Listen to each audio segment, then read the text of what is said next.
සමාජ මාධ්‍ය ඔස්සේ සංසරණය වන උපකාරක පන්ති ගුරුවරියක් පොලිස් යතුරුපැදි සහ පොලිස් මෝටර් රථ සම ගමන් කිරීමේ වීඩියෝ පිළිබඳව පොලිසිය විසින් විමර්ශන ආරම්භ කර ඇති බව පොලිස් මාධ්‍ය ප්‍රකාශක ජ්‍යෙෂ්ඨ පොලිස් අධිකාරී බුද්ධික මනතුංග මහතා පවසනවා. පහශ්‍රේණි ශිෂ්‍යත්ව විභාගය සඳහා උපකාරක පන්ති පවත්වන ගුරුවරියක් මෙම සිද්ධියට සම්බන්ධ බවයි පොලිස් මාධ්‍ය ප්‍රකාශකවරයා සඳහන් කර සිටියේ. මෙම ගුරුවරිය විසින් තමන්ගේ පුද්ගලික ප්‍රතිරූපය ගොඩනගා ගැනීම සඳහා මෙම පොලිස් සම්පත් භාවිතා කර තිබෙන බවට අනාවරණය වී ඇති බවයි පොලිසිය පවසන්නේ. මගේ තාත්තා පෙදරේරුවරේ.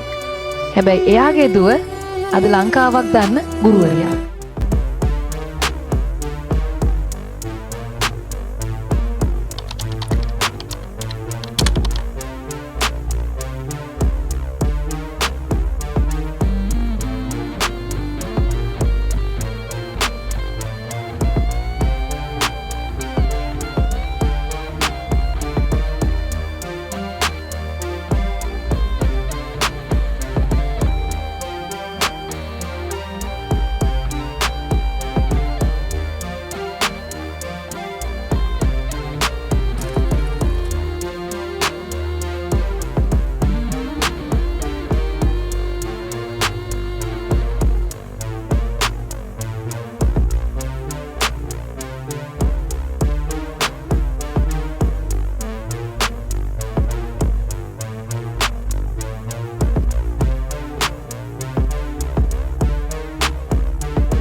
වීඩියෝ එක හොඳ නම් අපේ හොට්ගම් මෙරිස් YouTube channel එකට subscribe කරලා දකුණු පැත්තෙන් තියෙන bell icon එකත් click කරන්න කියලා ඔයගොල්ලන්ට ආරාධනා කර සිටිනවා.